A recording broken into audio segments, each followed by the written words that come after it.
tarde a todos.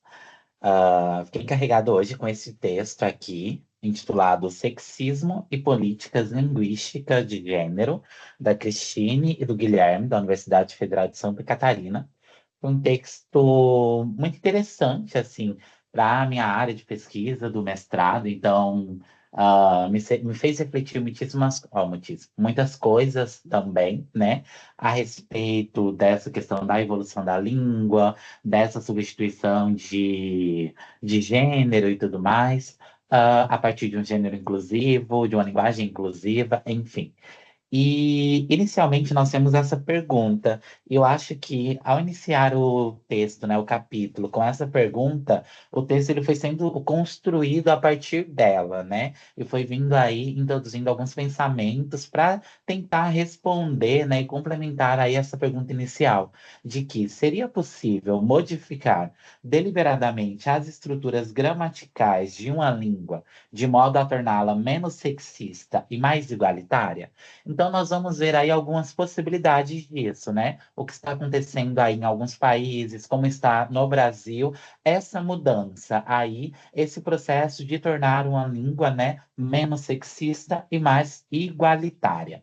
Então, para isso, eu preparei um esqueminha para me auxiliar aqui nessa explicação, né, do que foi entendido a partir desse texto. E nós temos aqui a questão principal, que é a língua, né? E de que maneira ela pode ser alterada mais maleável, de forma mais maleável e de forma mais rígida. Então, nos é apresentado que quanto mais próximo, né, do seu polo lexical, essa mudança ela é mais maleável. Então, o léxico, nomes, verbos e adjetivos, ele pode ser objeto de alterações planejadas, né? Como nos neologismos, que são as palavras ou expressões já existentes que adquirem um novo significado aí. E aí eu fui fazendo esse esqueminha e trouxe aí, né, um neologismo atual nesse contexto da palavra sextou, né? Que houve essa derivação aí da sexta-feira e que nos é trazida com um novo significado. No contexto, um sextou, que é o último dia, né? Eu vou sair para me divertir e tudo mais, que está vinculado com o final de semana também.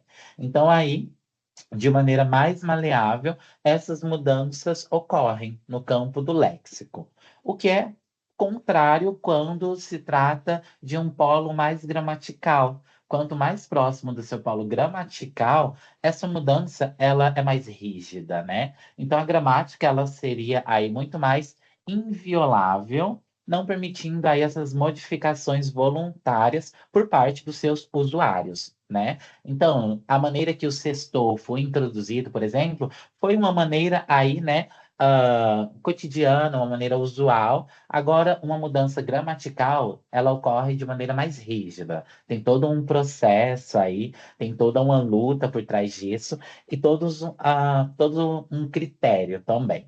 Então, na sequência, nós temos que, ao ponto que o léxico ele estaria, de certa maneira, acessível, né, à consciência dos falantes, a gramática ela estaria confinada nos limites de um inconsciente. Então, em outros termos, essa gramática ela estaria menos sensível à apreciação social. Então, aí o texto ele se inicia com uma hipótese inicial baseado nessas alterações planejadas na gramática de uma língua, né? Apesar de improváveis, elas não são impossíveis e podem vir aí a ser implementadas se já houver entre os falantes uma certa receptividade, né, em relação a tal alteração e se a mudança gramatical planejada se ajustar a uma mudança sociocultural já em andamento. Então, aqui nós vamos ter a marcação de gênero no, no plano lexical.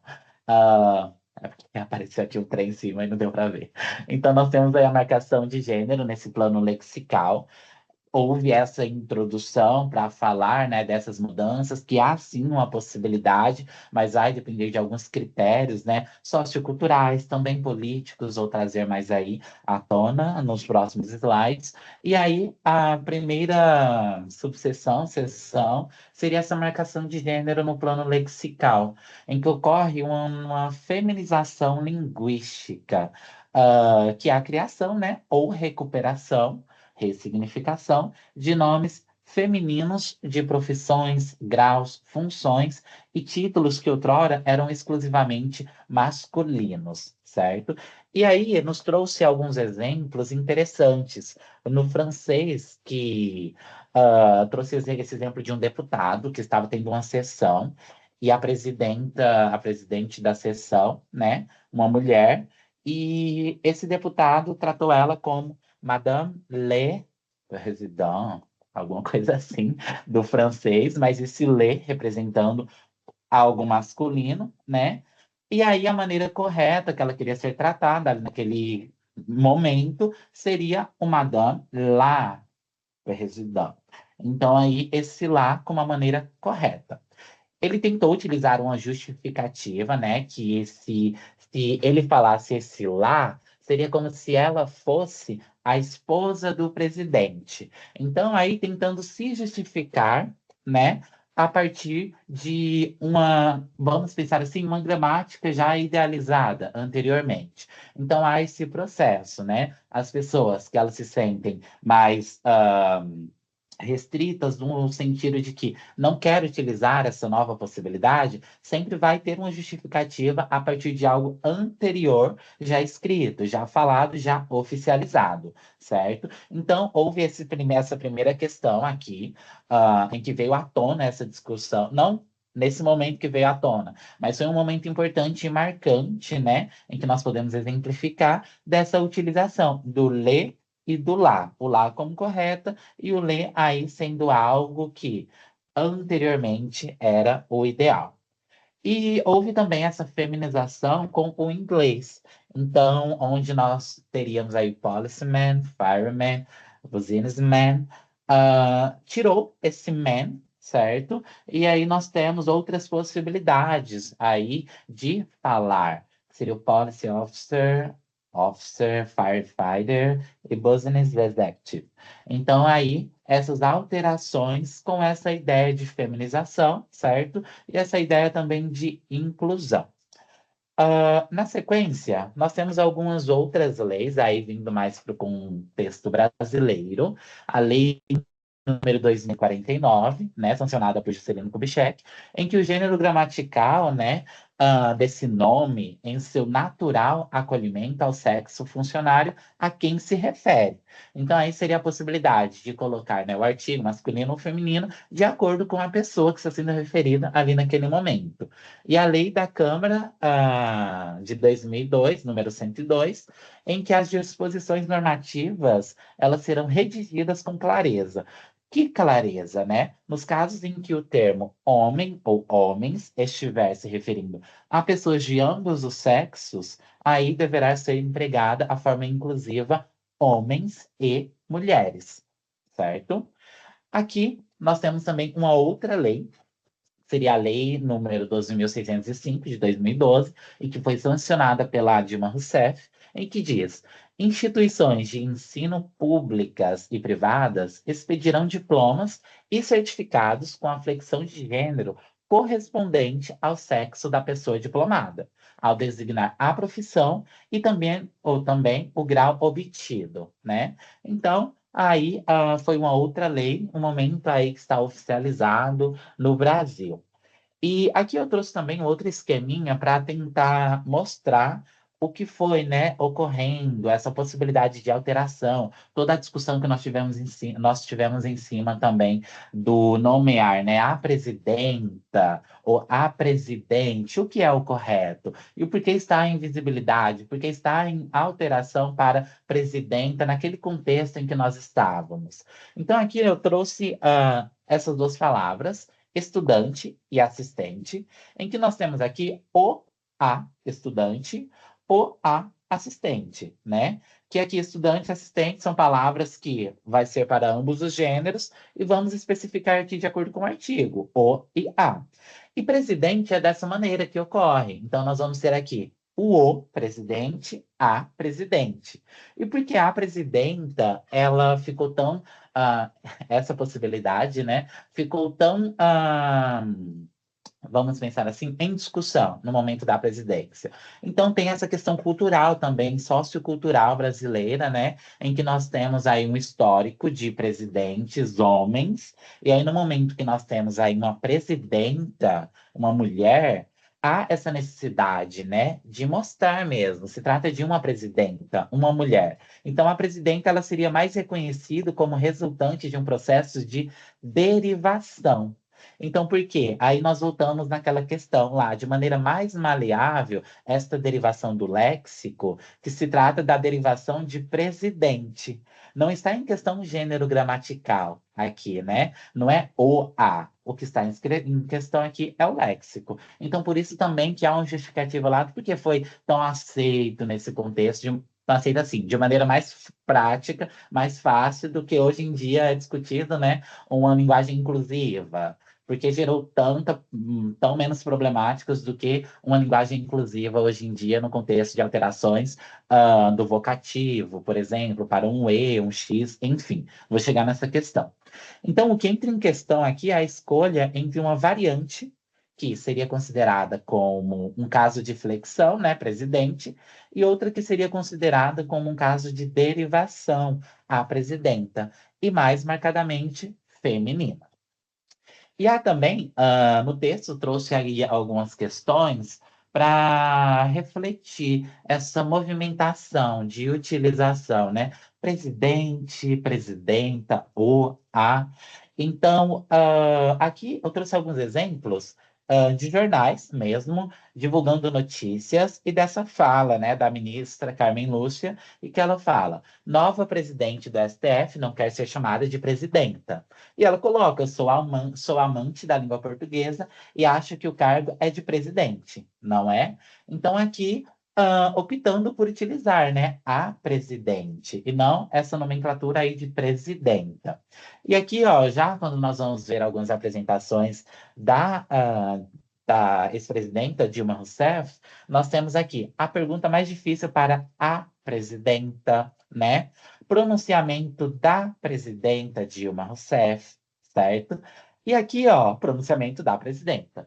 Eu trouxe uma outra notícia em que ela, né, se colocando como presidente de banco, utilizou o presidente, né, em que ela estava viajando, não me lembro bem para quê, para onde, mas ela estava lá na primeira classe, né, e uma pessoa uma blogueira de direita foi falar para ela: Nossa, mas você é de primeira classe? E ela falou: Eu sou presidente de banco, querida. Você acha que eu vou andar como? Então, nesse contexto aí, como presidente de banco, ela já se coloca como a presidente, né? E aí nós percebemos que realmente, naquele momento de a presidenta Dilma Rousseff do país, do Brasil, era uma questão mais sociocultural mesmo, de representação ali de uma mulher no poder, certo? E aqui nós temos também como outro tópico a marcação de gênero no plano gramatical. Então, aí, algumas intervenções linguísticas situadas nesse plano gramatical, elas contemplariam, por exemplo, a substituição do masculino genérico. Tinha fugido desse nome, eu estava tentando lembrar para falar assim. Nos outros slides tinha evaporado da minha cabeça. Mas a substituição aqui desse masculino genérico, né, por outras formas de expressão para denotar gênero masculino e ou feminino. Então, dentro desses parâmetros aí de uma substituição do masculino genérico das discussões, dos estudos, houve ali alguns contratempos, algumas opiniões, algumas pesquisas, enfim, como possibilidade de excusa, né, de excluir, de rechaçar aí essas questões. E aqui eu trouxe duas que estavam expostas no capítulo, do Baron, de 2010, e de Poulon, de 2012, em que falam: quando acontece uma mudança, no mais das vezes ela é natural, não planejada. Então, aqui se dá nesse processo de naturalização, né? Ah, se está acontecendo de maneira natural, ok, mas se é algo planejado, ah, não, nós vamos aí colocar, mudar assim, para colocar de uma linguagem inclusiva para incluir a pessoas não binárias, a pessoas trans, enfim, de maneira planejada, aí já complicaria um pouco mais. Então, ó, não saberia dizer o que é mais difícil: eliminar estereótipos e desigualdades de gênero da sociedade, ou introduzir aí um neologismo por decreto no conjunto de pronomes de uma língua, certo? Então, aí, expressando, né, dando justificativas para essa dificuldade, quando se trata de algo planejado. E aí nós temos aí alguns contra-exemplos, né, que vai à contramão disso que foi dito anteriormente, que também estava presente no texto, que seria o pronome singular da terceira pessoa, né, epseno, que é esse io, do inglês, que ao contrário do he e she, ele, né, não distingue aí entre masculino e feminino. E surgiu na fala de adolescentes afro-americanos, né, nos Estados Unidos. Então, aqui nesse surgiu na fala, foi de maneira natural. Então, por isso que de maneira mais aceitável foi introduzido aí, certo? E as fontes, né, pesquisadas indicam que se trata de um pronome, esse pronome "o", que surgiu espontaneamente na fala daqueles adolescentes. E é possível ainda que, apesar de este novo pronome permitir a referência genérica a pessoas sem explicar o seu gênero, esta não teria sido a causa da sua origem, né? Então permite aí, né, essa referência genérica a pessoa sem explicitar o gênero, mas a mudança, a utilização do "io" não foi exclusivamente para isso, para essa inclusão. E por isso que, de maneira mais espontânea e mais aceitável, foi introduzida aí na língua. E considerando-se, né, as fracassadas tentativas de criação aí de um pronome obsceno em inglês, parece sustentar-se a tese de que alterações gramaticais estão, né, além do alcance dos usuários da língua, pelo menos no que diz respeito ao sistema pronominal. E, embora essas inovações de sistemas pronominais elas sejam possíveis, né, parece tratar-se sempre de uma inovação não planejada, como o pronome yo, ou yo, eu não sei como falaria, eu falo como eu, dos adolescentes, né, de Baltimore. Então, aqui na sequência, nos trouxe, né, uma outra questão, que foi o pronome hen, no sueco. E antes de entrarmos, né, nessa questão, esse daqui foi um parágrafo que eu tirei do texto, como uma breve explicação mesmo, né, de como funciona aí o sistema gramatical de gênero, né, no sueco. Então, convém fazer nessa breve descrição desse sistema de gêneros gramaticais do sueco, que é um pouco mais complexo do que nós temos no português. E segundo esse carinha aqui, Horshade, em 2003, o sueco ele possui dois gêneros gramaticais, que é o comum e neutro. O gênero comum ele é resultado da fusão, decorrente da erosão, né, fonética dos antigos gêneros masculino e femininos, herdados do indo-europeu. E embora não haja uma correspondência exata, geralmente os nomes neutros, eles denotam aí seres inanimados, com algumas poucas exceções, e os seres animados, eles são denotados aqui por nomes comuns. Então aqui, ó, essa tabelinha está presente no texto também. Nós temos essa questão, né, do que foi substituído aí. Então, o pronome hen, né, em sueco, ele foi criado nos anos 60 para evitar a escolha aqui do han, masculino, e do hon, feminino. Aí, como possibilidade, tivemos a introdução do hen, lá na década de 60. E a partir de 2012, esse pronome hen ele começou a ser mais utilizado, né? Inclusive, em uma escola maternal de Estocolmo, foi aconselhado o seu uso em substituição a han e hon. Para quê? Para não impor às crianças, né, os preconceitos associados ao sexo masculino e feminino. Então, aqui, ó, nós temos algumas possíveis mudanças gramaticais no português brasileiro, certo? Que está em discussão, que já entrou em discussão, que está em vigor. E aqui, ó, nessa seção, tem por motivação evitar o uso do chamado masculino genérico. Então, é de se evitar isso também, como trazer algo masculino para representar o quê? O feminino e o masculino, né? Então, aqui consideraremos o masculino genérico um tipo de construção gramatical, no sentido que lhe dão as teorias denominadas gramáticas de construções. E aí nos é apresentado também essa figura 12.1, em que nós temos o X, né, para falar, meninos, estão indo na sala de aula, meninos. E lá tem o quê? 20 meninas e 10 meninos. Eu falo meninos, esse masculino genérico, para ter essa inclusão aí, né, de homens e mulheres. E aí, duas possíveis estratégias estilísticas aqui, como mudança para essa possibilidade de masculino genérico, seria, primeiramente, o que chamaremos de construção coordenada, e, segundamente, a alteração da morfologia de gênero gramatical. Então, primeiramente, aqui, quando se trata dessa construção coordenada, seria a ideia aqui. Ao invés de eu utilizar aí o meninos para tratar dos homens e mulheres da sala, eu falaria meninas e meninos. Vamos lá, atenção, né? Ou meninos e meninas, né? Não necessariamente em uma ordem específica, que nós podemos perceber, ó, que começa com masculino, meninos e meninas e meninos. Então, uma possibilidade aí, aqui nomeado, né, no capítulo, como construção coordenada, e, segundamente, uma alteração aí, possibilidades de alteração na morfologia de gênero gramatical. Então, aí nos trouxe três exemplos, né? Em que fala: Olá, lindes. Há essa alteração no vocativo de maneira inicial, né? Não especificando aí o lindas, lindos. Olá, lindes. Por aqui venho compartilhar minhas artes. E aí, em segundo momento, nós temos: eu topo morar com meninas, menines e meninos, que seria essa questão aqui da inclusão. Vamos falar das meninas, vamos falar dos meninos, vamos trazer os meninos para aí incluir essas pessoas que não estão, não se enquadram, né? Não se veem nessa binaridade de gênero, menino e menina. Então, aqui houve a possibilidade de utilização dos três. E três, acho que a galera, né, deveria parar de confundir no amor livre amar a liberdade alheia com ter várias parceiras. Então, aqui, ó, algo um pouco mais avançado, vamos pensar, que seria a concordância, né? Em toda a frase, por exemplo, do várias com parceiras.